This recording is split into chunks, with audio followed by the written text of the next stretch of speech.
More medications, less health. Something's broken. Traditional medicine manages symptoms, but true healing addresses root cause. I'm Josh Rimany, pharmacist turned healer. At Beyond the Pills, we merge ancient wisdom with modern day science to inspire you through stories of transformation, practical trainings, and holistic healing. Join me and other practitioners as we guide you towards vibrant health, body, mind, and spirit, and move beyond symptom management into true healing. Hello, everyone. Welcome back to Beyond the Pills. I'm Josh Rimany, pharmacist turned healer. And today we have a special guest with us today, Brian Sanders. He's a health researcher, filmmaker, and the founder of sapien.org, a platform dedicated to restoring human health by aligning modern life with our evolutionary biology. He is best known as the creator of the documentary series Food Lies, where he investigates the origins of modern nutrition guidelines and exposes how flawed science, industry influence, and misinformation have shaped what we eat and why so many people are sick. Through sapien.org, Brian explores ancestral nutrition, metabolic health, and circadian biology in lifestyle design, helping people reconnect with the principles that made humans thrive for thousands of years. His work challenges conventional narratives and empowers individuals to reclaim their health by living in alignment with how we were truly designed to live. Welcome to the show, my friend. Yeah, Josh, thank you.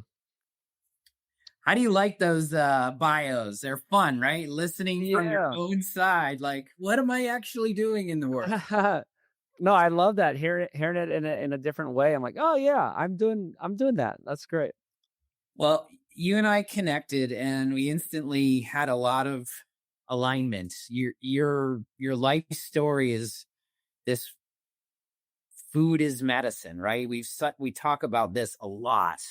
And so let's just start. Like, what's the moment that made you question modern nutrition and realize something was deeply broken?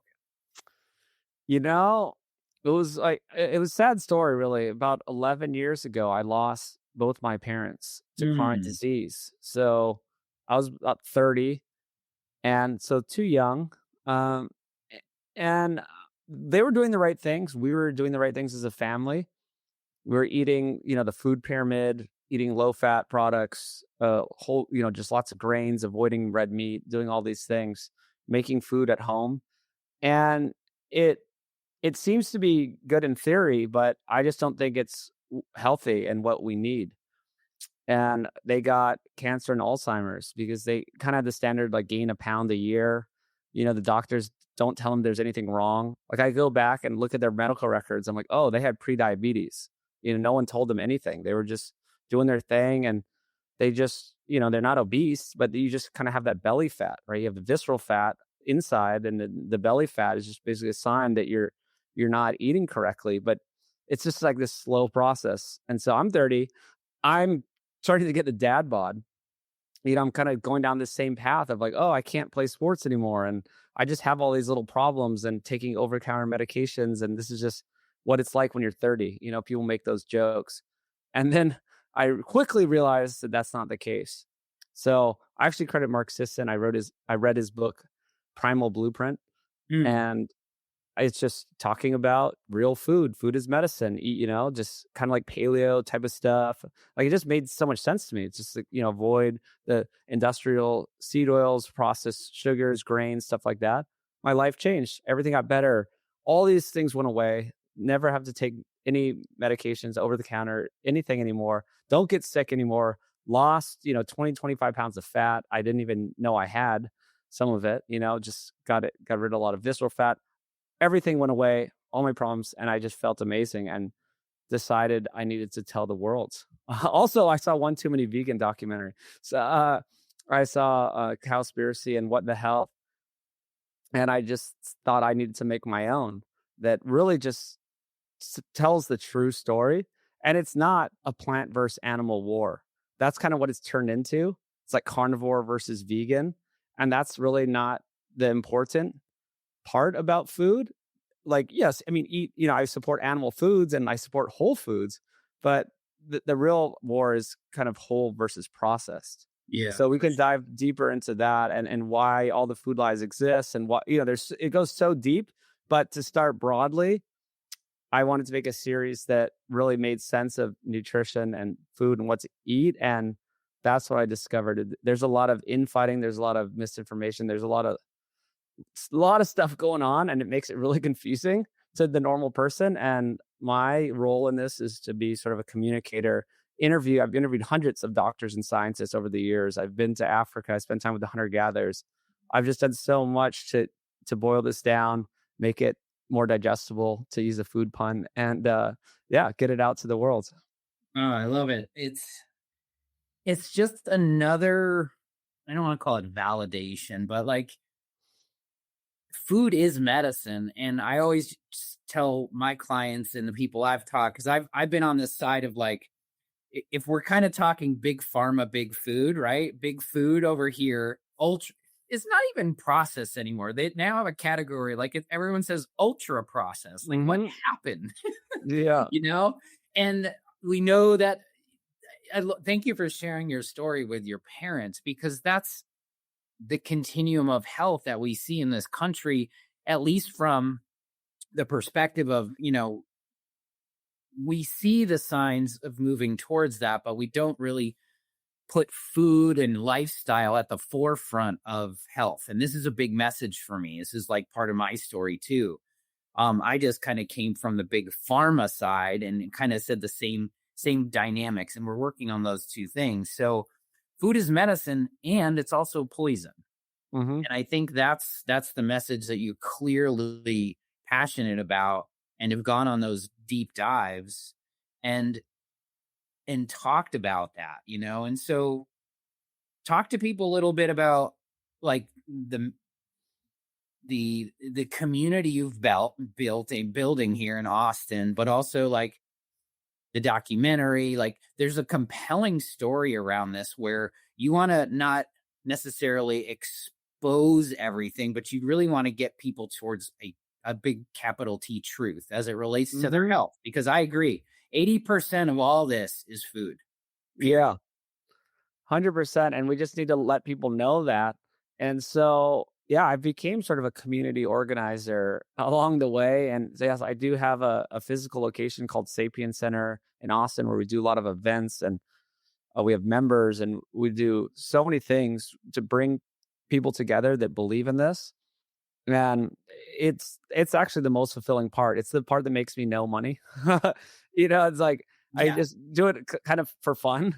But I'm like trying to pay rent on this building and do all this stuff. It doesn't make any money, but it's the most fulfilling part is bringing people together. And that's also what I found. How there's like 5 pillars of being human. Maybe I'll go there. And one of them is community. One of them is the sense of purpose and community, right? And so food is, I think, the first pillar. Like you said, 80%, I'd say, would be what you eat. You're eating 3 to 4 pounds of food per day, every single day. And it's really what matters most.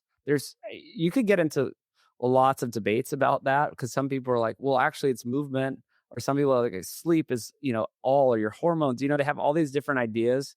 But I really do think it comes down to food, because you can debunk each one of those other things. I have a friend, Dr. Eric Westman, that treats low-income people, sometimes in wheelchairs, with food. They don't exercise more. They don't do anything differently. He changes their diet, gets rid of all processed foods, processed carbs, sugars, and they reverse diabetes and lose hundreds of pounds in a wheelchair on food stamps, right? So there's so many examples of people doing this where the one thing they change is food, and that supersedes everything else. So yeah, to the 5 pillars of being human is kind of what Sapien is. It's a Sapien diet, lifestyle, philosophy, movement. Even I'm starting the Sapien movement. I want to make this a worldwide thing. Food is number 1. Movement is maybe number 2, right? You have to keep your body moving. Everyone knows this, but not everyone has to spend 2 hours in the gym. If people think like, oh, well, I don't have time to do this. Well, it's like, walk after a meal, walk before a meal, simple stuff like that. We can get into that later. Sleep is a third pillar, I'd say. Just actually getting quality sleep. It's super important. And I think a lot of people don't even give themselves 8 hours in bed, let alone do other things to like help their sleep improve. I used to do this, right? It's like my alarm clock. I used to work as an engineer, actually. I was a mechanical engineer. And, my alarm's going to go off at 6 a.m. and it's midnight and I'm still hanging out. I had roommates back then. You know what I mean? It's just people don't prioritize it. The fourth pillar would be the environment, you know, clean air, clean water, sun, getting outdoor, right? All that stuff. And then the fifth, not that it's the fifth, it's the least important, but back to community purpose. So these are the things that all people had for all of history. And they lived long and they lived well and everything we were doing well as a population, even up until say the 1970s. We were doing a lot of those things. We were eating more real food. We were doing all these things. And then everything really took a turn around, I guess, 1980 is, if you look at the graph of obesity, it's like really upticks is around 1980. And that's also when the dietary guidelines were put into effect. Yeah, I like that you're bringing in the simplicity, because I think a lot of times we're going into complex as well. Like, I'm a functional medicine provider, and there's a lot of this longevity. What stack do you do? What's things you are? And it's like, I get down the same road with patients and clients. It's like, you want the number one longevity stack? Well, sleep. It's like, sleep will put 3 years of life on you, like study wise. Like, we've studied sleep in the way that we're not prioritizing food, sleep, movement. I just say it's exercise and movement, but we're the most and the easiest way I say is sitting is the new smoking. So if you're not gonna move, you might as well smoke a pack of cigarettes a day, because it's just as bad for you. And it's like, we don't understand these little. It's not hard to get up every 15 minutes and just jiggle around a little bit, So I'm glad you're bringing these simplistic things that we all can do. Get out in nature, drink healthy water, do the things that we did. We just did an awesome podcast on structured water. It was so fun because we put light into that one topic. This is why I love the podcast. For me, it's a movement too. It's the beyond the pills side. It's like, how do we take lifestyle and move people beyond the medicated only approach to health? Like, I feel that's the sick care model, not the well care model. And if we're going to move back to wellness, we have to learn, like you said, this is not a short period of time. I grew up in the 70s and 80s, and like, this is where we went, right? We went into these processed foods, convenience, human convenience, right? I don't have to get up. I can click my thing here and get food delivered to me that tastes good. And there's this loss of culture and community and cooking around community and, studying the blue zones. I've been all over the world too, studying these things with healers. And the story is generally the same. It's like keeping that same routine. And so tell us a little bit about how the community kind of grew, because you've got a pretty big community there in Austin. I love the city of Austin. It's got a lot of forward-thinking people, but when you told me about that, it's like, oh, we're doing an event today, and we're going to get these people coming in and they're hanging out just to see what's going on. I love that, because that's, like you said, my movement is to align all the wellness people in Charlotte. It's not making me any money. It's like the least making money part of what I do, but it's the most rewarding. So I love that you brought that up. Yes, it's what I do. It's what I love to do. Yeah, tomorrow we're having a big event. It's over 100 people. We have standing room only. So the Sabian Center can fit about 230 people, indoor and outdoor, but to do like a speaking event, it's probably like 90. So we have 105 people, including Dr. Mark Hyman's coming, and like all these interesting people are coming. Big names. I don't want to blow up everyone's spot, but it's super fun being in Austin because a lot of those big names live here, and they join us. They come to events. This is about the future of healthcare. You mentioned sick care. That's actually what this event is about. There's a guy that is an investor and just a real bright mind in this health world, and is connected with the head of the NIH, and they want him to submit this white paper he's been working on a new model that aligns incentives. So right now, everyone knows sick care incentives are to prescribe more pills and procedures, which is exactly the opposite of what you're trying to promote. And that's how they make money. And the insurance companies make money in all different ways, right? Yeah. And so we need a whole new system, and it's not going to happen overnight. But I'm really excited about this event tomorrow because he's got this thing he's been working on for years, and I kind of helping him put it into a presentation and make some visuals, and we're going to kind of pitch it to this audience. And the audience is, like I said, like actual movers and shakers, decision makers, people. We can help shape this. And he calls a lifespan model, and there's a lifespan manager. There's going to hopefully be created new entities instead of an insurance model where these big companies can actually make money. So instead of insurance companies making more money for more pills and procedures, these entities like the lifespan managers can make more money for keeping people alive longer or improving their health markers, right? So instead of more pills and procedures, they're incentivized to improve the health markers, lower A1C, lower triglycerides, like stuff that we can all agree on, just simple stuff that would be a marker of lifespan, right? That's why it's called the lifespan model.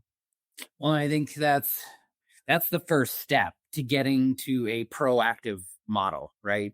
Like our wellness made simple. We're launching this too. It's awesome. It's because it's got 3 simple labs and one of them's an A1C. It's like, oh, we need to know this at any particular point in time to see where your it's an easy screening factor to move things the other way, simple things that we can do. And how in doing these are low cost barrier things. So yes, I think part of this is this is in line with, because I believe, like, if we do this lifestyle stuff and we start eating right for eating like food is medicine and moving these things down the right way, sleeping better, moving better, being in community better, being in nature better, ultimately, and you've said it, and I've experienced it in many cases now, is that ultimately has the downstream effect of less prescriptions and less procedures. So my mission is attached to deprescribing unnecessary medications. How do we do that? Is through this kind of conversation. We do it through food. We do it through community. That's the best way to do it. Nobody wants to do this in a silo.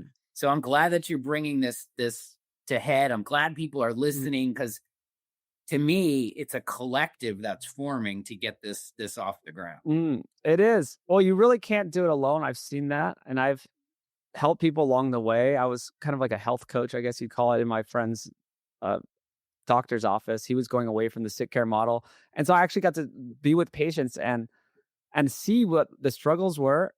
And a lot of times they just don't know the information at all, but a lot of times they don't have people around them that are going to help them, right? And so you need that community. And also they need a change of identity. That's the most interesting thing that I've learned over the years, is you need to change your own mindset about yourself, and that I am a healthy person. I am someone who eats real food. I am sapient. I am right. And until someone makes that decision, they're not going to actually make a change. Like, I've seen people around Austin, they know the right information, and they're kind of like on an island too. They're not really in community. They, people around them are just going out to eat at, Chili's or whatever. They're just eating like all the fried foods and drinking and stuff.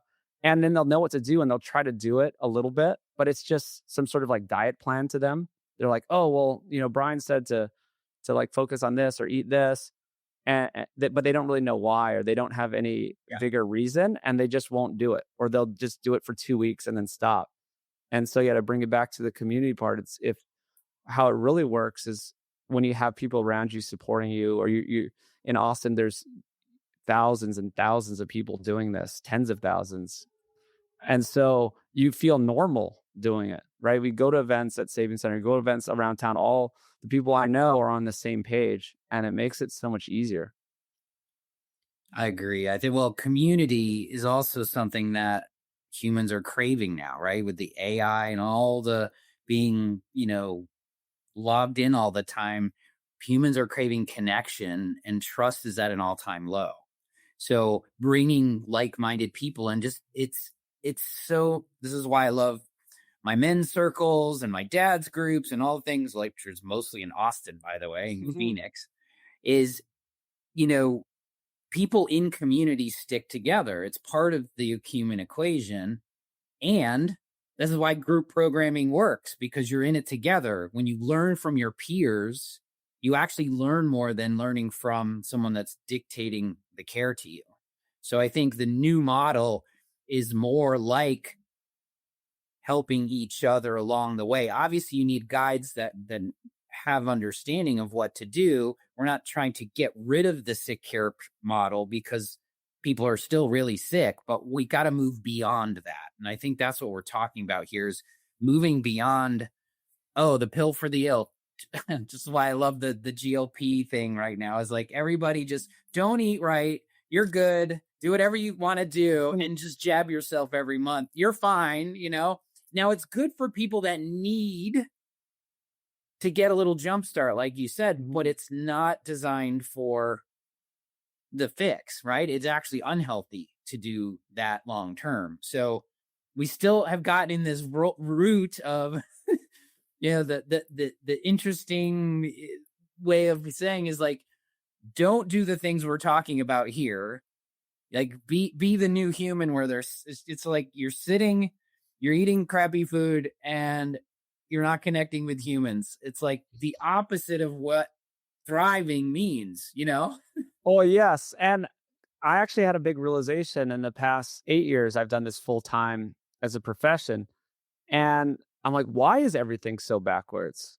And I came to a few like fundamental laws of nature, even of why that happens. One is humans are sort of naturally short-sighted. We want immediate gratification. So it's kind of sad that that's kind of built into most humans. Some have more longer term thinking. Delayed gratification, I think, is a huge skill set to have, right? In a way of Well, it's thinking. a muscle for sure. Yeah, you need to work out that muscle for sure of like, okay, I could eat this Uber Eats right now and I'm not going to die from one meal, but you got to think about it long term and it's yeah, so that's one is that short term thinking, but two is there's like a fundamental law of nature of the profits in the processing. And that's why all the recommendations in the world is backwards. And I did this because I had a company called Nose to Tail. We were doing regenerative agriculture. Like I had ranchers in Texas doing all the right practices, raising meat, raising cattle properly, and shipping it out and to the world, to the 48 states. And after 4 years, I actually realized I was losing money. And it's because there's no profit margin on whole foods. It's really interesting. I didn't really think about it till I started a business and was like, "Oh, no one's making money off of like lettuce or strawberries either." Like any whole food item just doesn't have a profit margin on it.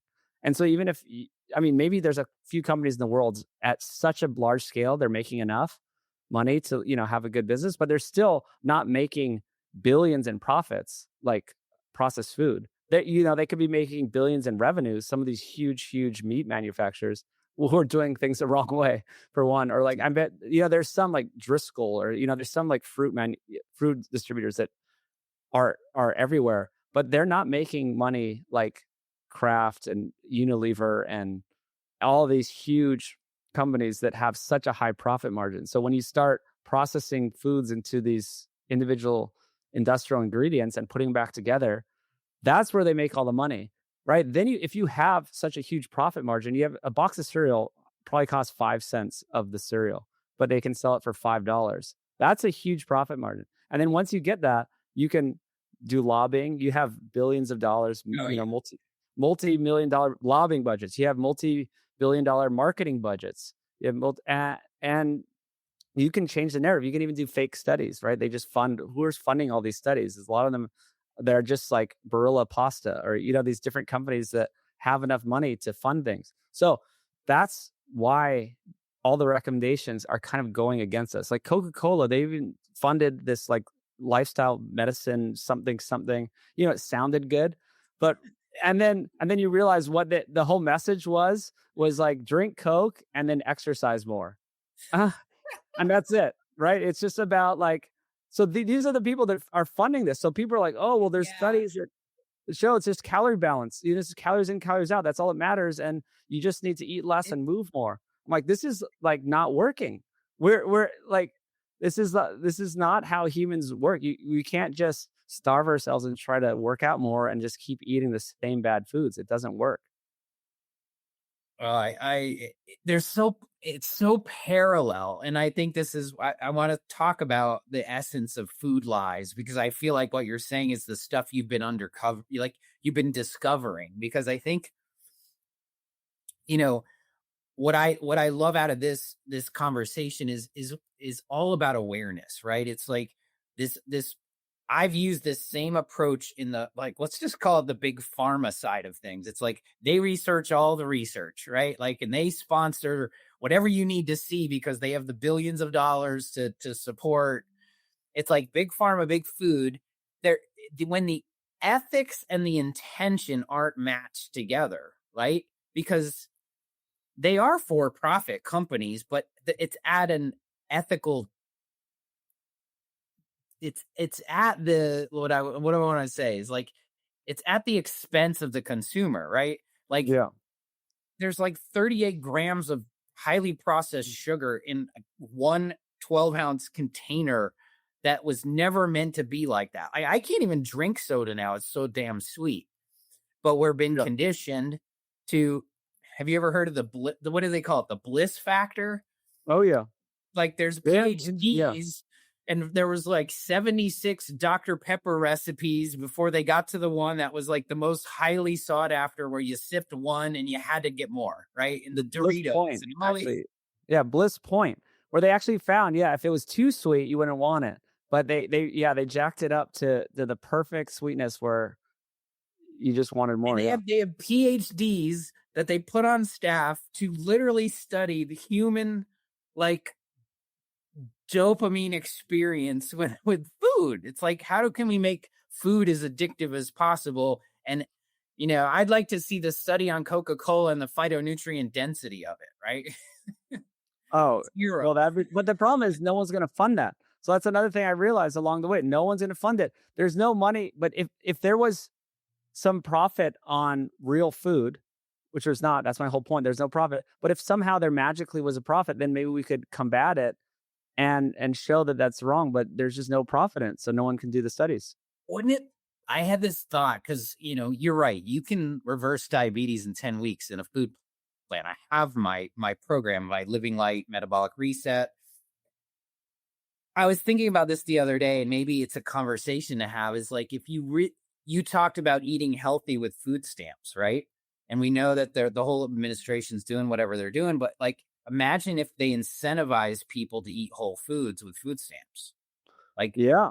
and incentivize people to get health coaching from a mid-level provider or just a health coach to move them down this continuum that you and I are helping people with, where it's like a 10th or even 100th of the cost of sick care. Mhm. Yet we haven't even put it like an inch of it into the space of the payable system, right? So I'll be curious, and I'd love to continue and collaborate on that. But let's talk a little bit about food lies. This is your baby. Oh yeah. This is your big animal here. Like, I'm really excited about it. Tell people a little bit about the genesis of this and where it's going. Well, yeah, it's been an 8-year journey. So this whole time, 8 years ago, I just quit my job and decided to do this. And people should actually watch the trailer. It's on YouTube. Just search "Food Lies Intro," and it's something we made handmade, no AI. We actually made each scene. You have to watch it. It's very intricate and it tells the story. But 8 years ago, I just decided to just quit it all and make this because I thought that's the number one thing I could do. Some people are doing some top down stuff, and maybe there could be some regulations, yes, to like take sugar and soda off the food stamps for one thing, right?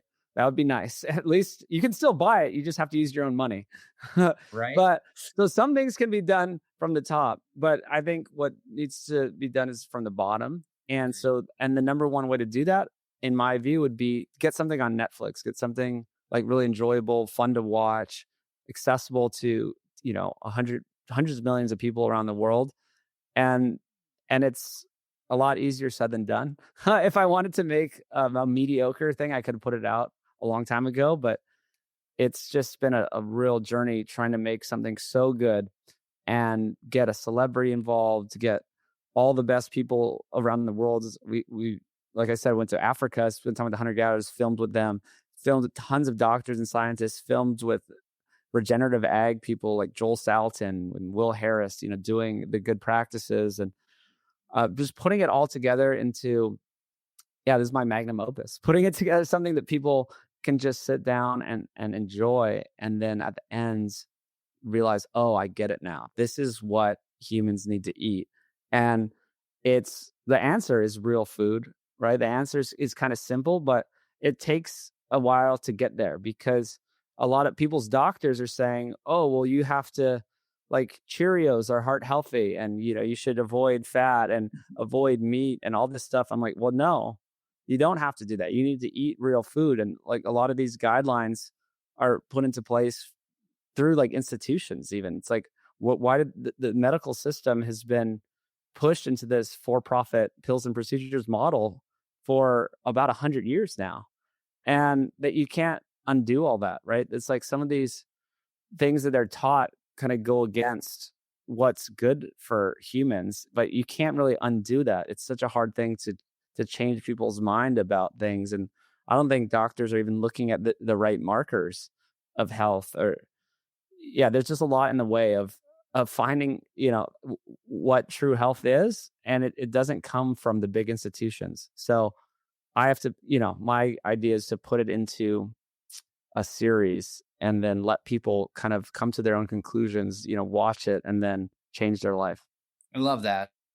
And I think I feel strongly about that too, is like, empowering people to make informed, confident decisions on their own health. I firmly believe, the pharmacy of the future is right here. It's inside of us. We can make the chemicals we need through the things that we can do in order to live more like a human. Like you said,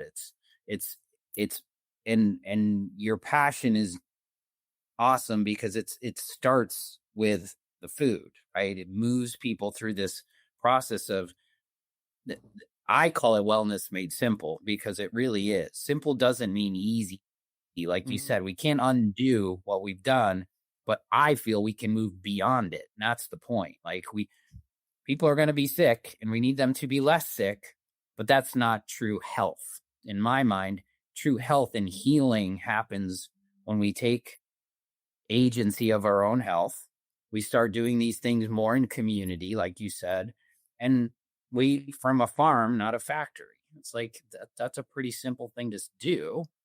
And we're not going to undo it and go all in on one side. Is like, again, I think 80-20 works really well for even this. If people did it 80% of the time, they'd be in such a better place in their own health. And they've taken charge, which is also, I think, part of that equation. You talked about a little bit of the neuroscience of change, right? Mm-hmm. I've gone on deep dives in that realm, because everyone has some relationship with food.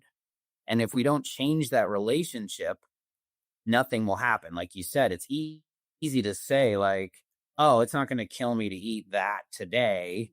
Mm-hmm. But then the loop keeps happening. And so everybody has that. And that's why people need guides. The best of the world have a coach. I don't think we should also be in the DIY only phase. Like, that's great for awareness. And for some people, they can get through with that. But having community, like you said, having people that are doing this with the right ethics and intention, right? There's healers aren't billionaires, but they help the world. And that feels good, because we're all in this together in some way. And I love that you're putting that in the forefront of all of that. So what is, besides that whole essence of the food lies, what are some of the things people can expect when they see this as it comes out? Oh yeah. So we I'm start. curious, maybe just for me. Oh yeah, no, I know. It's everyone wants this to be out already. I get hassled online because they're like, why isn't it out? And no, we start first. We make the case why food is the most powerful. Some people are like, oh, it's just genetic, and like this is insane. This is not genetic. Like this has changed in the last like 30 years. Like genes don't change in 30 years. It's epigenetics. It's the signals. Yes, and the signals are from our environment and the food we're eating and the environment. So it's insane that people are saying that. I mean, these people are like the ones pushing pills and procedures, right? They're like, "Oh, it's not your fault. It's genetic, and here's Ozempic, and here's all the pill." Right? So I get why this is coming from the mainstream. But so food matters most. We actually go back in human history and talk about investigate what humans need. Like we have a certain digestive system and we have certain nutritional and biological needs. And it turns out we just need real food. Like we need, and I'm big in support of animal nutrition in some form, that we can get more bioavailable and complete nutrition from animal foods, and so that should be included. And something like red meat, I think, is a health food. Like I talked about regenerative agriculture, right, and in raising animals properly, but this is something that humans have always eaten. So there's kind of something people don't know, that like where we've come from, like what have we eaten. And for all of history we've eaten from nature, and it could be raw dairy, it could be eggs, could be seafood, even oysters, like meats. Like this is stuff we've always eaten, and we need this nutrient density. Like we get a lot of bioavailable and complete protein and vitamins and minerals from animal foods that people don't really realize. Like I'm a big supporter of whole food diets, and being, I don't really care if you're like more plant heavy or not, right? Because that's just, as long as we're eating whole foods, that's a big thing. That's a big step in the right direction. Like it's like you can fine tune after that, right? I call it plant forward, because yes, all that phytonutrient density, half your plate should be some fruits and veggies, but meat, not meat, like that's kind of choice, and we can dig into the genetics on that side if we want to, but we don't have to. I love that you said that with the beef, because I have a relationship with the farmer here, and he's actually due for this podcast. I can't wait to get him on after this one for sure, because he raises good like beef. He's awesome. It's all grass finished, the whole thing, and it's processed the right way. And I just have this beautiful conversation. He's like, I eat beef every day because it's what I got. It's like, if I'm not going to throw it away, I'm going to eat all of this stuff. I got freezers full of it. He's like, I go to the doctor, my blood is fine. Like there is nothing wrong. He's actually really healthy. And so 100%, yeah. That's why your story is like, I validated that through the guy who raises the beef. Like he eats it all the time. He's like, my blood is fine because it's full of good omegas. Absolutely. Yeah. You need to get that diverse diet that the animal's eating, and you don't want them in a feedlot. You don't want them eating just soybean oil and corn and stuff like that. So it really, so what I found along the way is the number one, okay, I'll back up a tiny bit. Humans live all over the planet, and we're so smart and adaptable. We can eat all kinds of diets. And yes, there's different genetics, different heritage. People can do better on more fish and plants, and some people do better on meat and dairy. And there's all these things because we're so adaptable. But what we do require is whole foods. Yeah. Right. And so we do, once we process it down, it doesn't seem like it's that bad because people can survive on it, right? You're talking about thriving versus surviving. You can survive on processed foods, but it's just going to catch up to you slowly. And it turns out it interacts with your body in a different way, especially when you're processing down carbohydrates specifically. It interacts with our gut in a different way, and it creates a higher blood sugar response. Right? It interacts with our gut hormones worse. Like these GLP-1, it's kind of like a reverse Ozempic, right? So it like hits your gut incretins. These are actually called incretins, GIP and GLP. And if you refine something down into a sugar or a highly refined like bleached flour, it hits those and it creates a bigger blood sugar response and just more metabolic problem. I think you store more visceral fat this way if you're eating refined foods. So it's like it goes beyond just the calorie story. And I've never thought of it this way, but it's a processed foods are a reverse GLP-1, right? It's like it kind of makes you hungrier. It Well, like if you it's the it's the gas versus the brake, right? And now it's like, well, if I keep eating that food, I just came up with this analogy, but it makes sense to me because they need to people like we remember from analogy, but like imagine putting the gas on with the highly processed foods and then throwing the brake on at the same time with the GLP-1. Car isn't going to work very well because it's trying to do both at the same time. It yes. literally doesn't make sense at all to me. Yeah. And then I mean, if you eat a real food diet, it's like a natural Ozempic, right? So I get into calories a lot. There's a lot of debates. Oh, it's just calories in, calories out. I'm like, okay, well, of course, there's some sort of thermodynamics going on. I understand that, there's something going on there, but people can't just like it's not working. We have satiety mechanisms, right? We have a fullness mechanism in our body, and that's really what matters most. Is like how do I not be hungry? Like everyone who's needs to lose weight is overeating, but why are they overeating? Right? So if you just say calories in, calories out, you're just describing the situation. Like, why can't someone become rich? Oh, just make more money than you spend. Right? You just saying calories in, calories out. Okay, that doesn't help me at all. Right? Or you basically someone just saying calories in, calories out. You're just like, okay, if someone's overweight, you've just described that they've eaten too many calories, but that doesn't help them. Like learn how to eat less calories.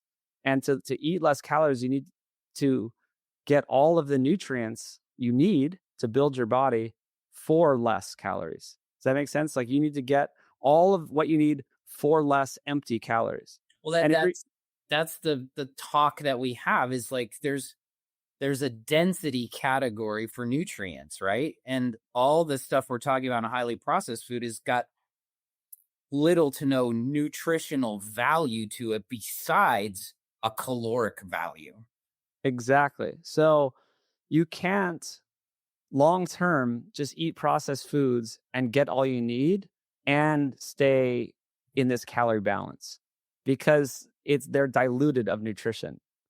Exactly right. The processed foods are by definition are basically diluted of nutrition. So it mathematically doesn't even work out. Like you can force yourself to eat fewer calories. You can eat junk food and processed foods and just eat less. And yes, in the short term, you can probably lose some weight. And people have done that, right? They go on diets, they count calories, but then they always bounce back. And your body, or even with the Ozempic, it's like you lose muscle mass. Yeah. Right? So it's like long term, you need to get all of your nutrients for less empty calories. And how to do that is with real food. So it's like kind of more of like a mathematical reason why you need to eat real food. Well, that puts simplicity into it, and just thinking of it from getting folks, it's not our fault either, right? We've been conditioned, we've been programmed, it's just part of our cycle of evolution. And I feel like we're at that space of moving modern medicine, like I said, beyond where we are, holding what that is, knowing it's, I sense it more like for me, because I'm on the pharma side more because a pharmacist turned, functional and healer is there's a lot more going on with the sick care model is to manage disease, not promote health. And like what you're saying is let's get more nutrient density. Let's do the things that are low cost or no cost.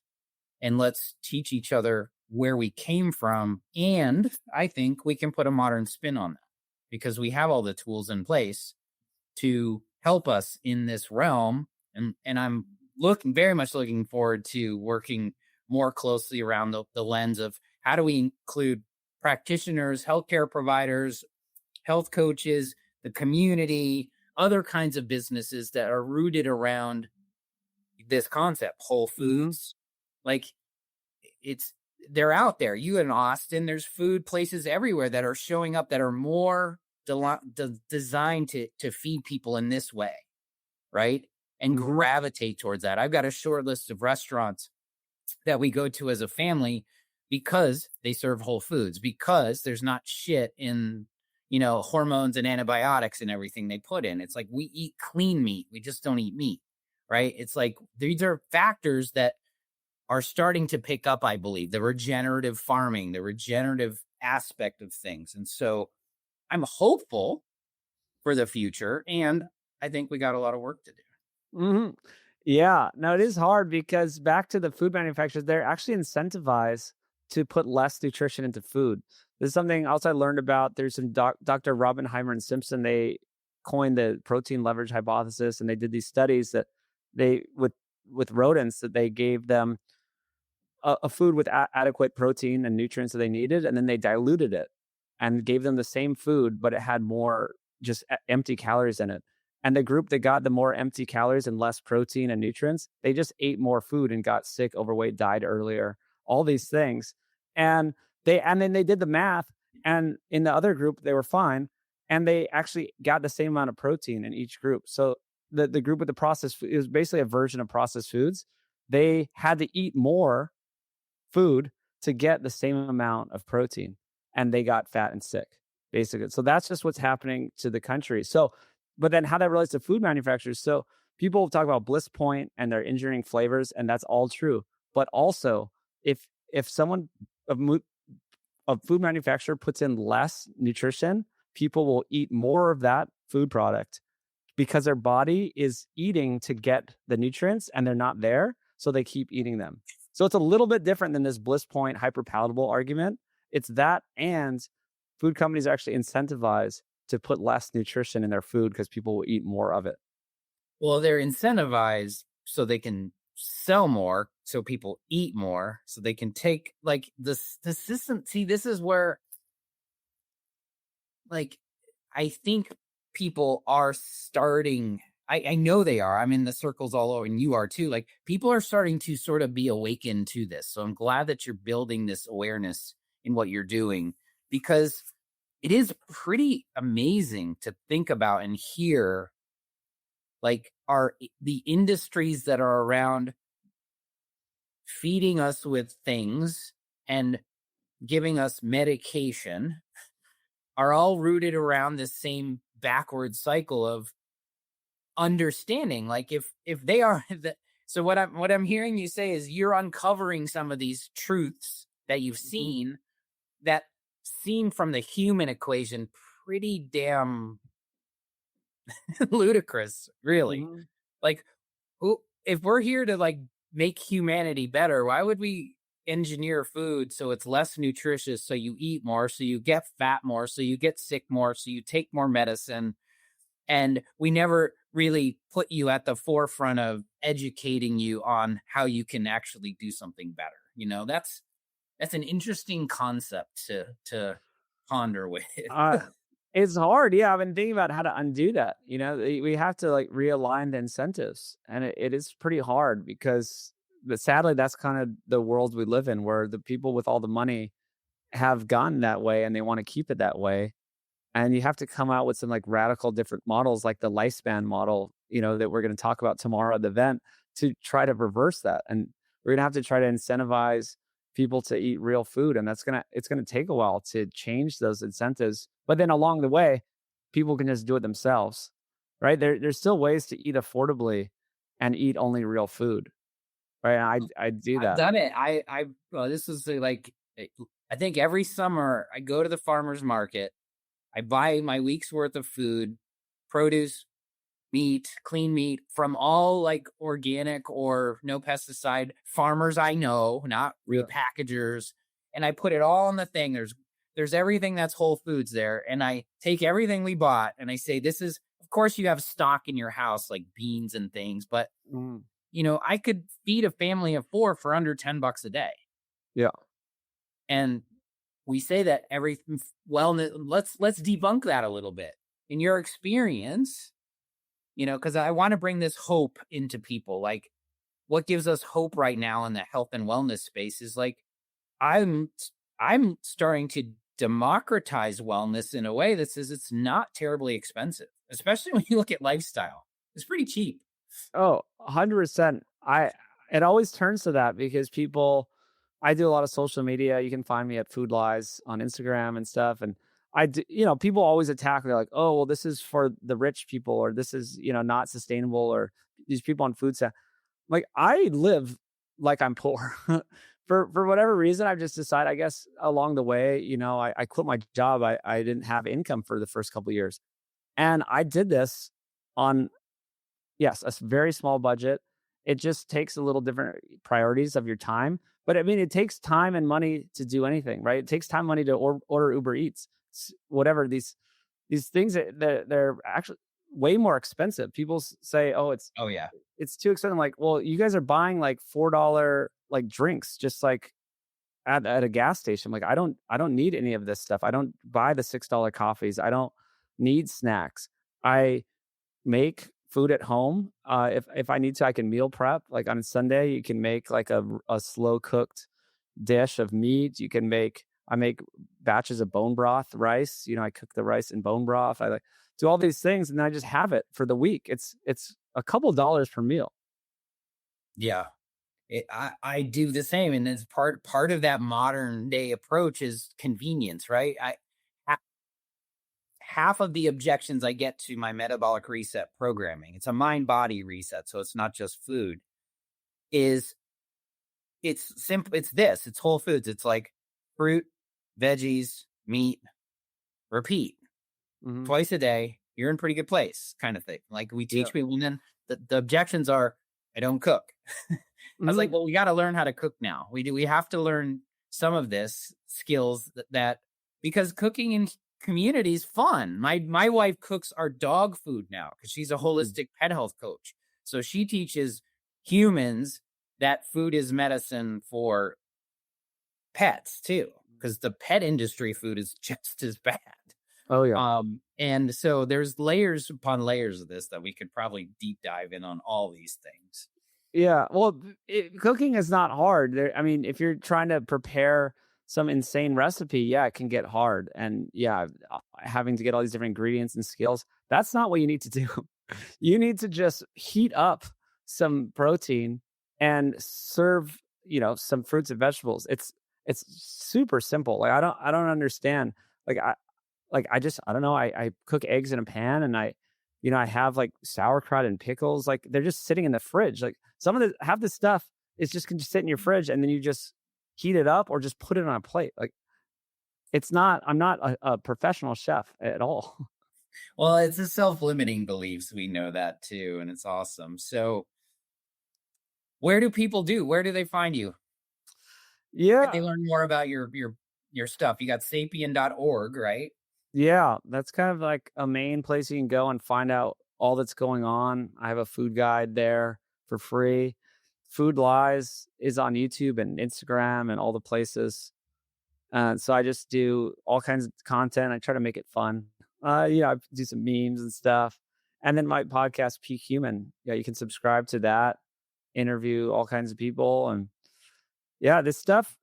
Yeah, I mean, we've only scratched the surface. I really wish it didn't take so long to get my series out, but that's really where the main info is going to come. Oh, and I guess just to finish it off, I talked about how we're going to talk about where humans came from, why we require whole foods, why what we require, but it goes into everything that people want to know. We have some storylines, people having huge reversals of disease through diet, my own story. We talk about like diet, all the different diets, why it's so confusing, and kind of give people a model of what, like, if you look beyond diet, there is kind of like a framework that can guide anyone. And so we give that model throughout the series. And then the last episode 6 is about regenerative agriculture. So it addresses how do we do this properly, you know, the environmental concerns, all these other things. So it really like takes you through the whole journey. That's amazing. I can't wait for it to come out. Maybe we'll do another episode to um celebrate the launch. We'll do a launch party here in Charlotte for sure. Oh yeah, that'd be great. Oh yeah, well it goes such in line with the Beyond the Pills like movement and collective. Like both of these are the big pieces that I feel like, you know, we're not I love that you're bringing this to the head of like awareness of not only food as medicine and lifestyle, but we're not trying to go back. We're trying to move forward, and I think that's the real big positive energetic message that we can impart here is, you know, in that space. I always like to find them on sapien.org, look at the documentary Food Lies, the trailer. We'll put the links in the episode here, but if you could leave the listeners with like one truth about being human, health, and healing, what would it be? Okay. I have to say you can't cheat nature. Right? So you can't cheat nature. So the positive spin of that is align to nature. Right? So you can change your life by just kind of taking a look at anything. I think any problem in society, it happens when you try to cheat nature or you go away from nature. Processed foods is a very easy example. We thought, oh, it's just calories in, calories out. So we'll just like make, you know, some kind of concoction of different ingredients and it has maybe the same macros as some other food and it'll be fine. And it's not. This is like a failed experiment, right? That processed foods, it's going away from nature and it's backfiring. Anything that goes away from nature backfires. Even just people's depressions, like loneliness, anxiety, all these things. People are spending all this time online and with social media and all this stuff. We're talking about community this whole time. That's real community, real spending time with people that are actually in your town, you know, that you share meals with, you share time with. That's real community. Just having a whole bunch of friends online is kind of fake. It's like hollow, right? And I think that's why people are having such problems with anxiety and depression and even suicide. So it's basically just that my main philosophy is just going back to nature. You know, you can't cheat it. Just we're never going to have a pill where you can sleep for 2 hours, but you take this magic pill and it's like you slept for 8 hours. It's just not physically possible. Like, I don't think that's ever going to happen, right? It's just your brain needs to clear itself out. You need the different cycles of REM sleep and deep sleep, and you can't just fake that with a pill. So that, yeah, my main message is just kind of think of that when you like go about your day. It's like, oh, what is this Ozempic? Oh, well, it's trying to cheat nature, right? It's the easy way out, but it always backfires. So if you can just think of like, okay, and also like you're saying, progress forward. It's not like, okay, let's go live in a cave. Like I'm not at all like, you know, this like paleo guy with a club and let's go, you know. No, not it's not that at all. It's just like just kind of like take a look at things around you. And it's just how did we do this even 100 years ago? What did my grandparents eat and how did they live? So that's it. I love that. That's great wisdom. And very much like the word alignment is something that I use a lot. And that's what you're talking about. Is like getting aligned back to nature, which is generally the essence of what you said about whole foods. It's all just coming from, that's why I'm a big plant medicine advocate, not just for psychedelics, but like all plants. Like plants are here because nature intended them to. That's why I love adaptogens, because they work in our body like they work in nature. Like, how cool is that? Mm-hmm. So thank you for bringing that food forward, food is medicine philosophy towards better alignment, better healing, and a better planet. Thank you for what you're doing, my friend. I can't wait to collaborate more with you. This has been a great episode. Thank you for all you're doing and putting in that mission for sure. Absolutely. Thank you for having me. You know, this has been fun. Well, this is a wrap, guys. Until next time, stay well. Thanks for joining me today on Beyond the Pills. If our mission to deprescribe 10 million unnecessary medications resonates with you, share this episode, subscribe, and leave a review. Whether you're a practitioner or someone ready to reclaim your health, visit rx2wellness.com for free resources to begin your journey. Together, let's go beyond the pills and co-create a world of vibrant health and true healing. Until next time, live better and stay well.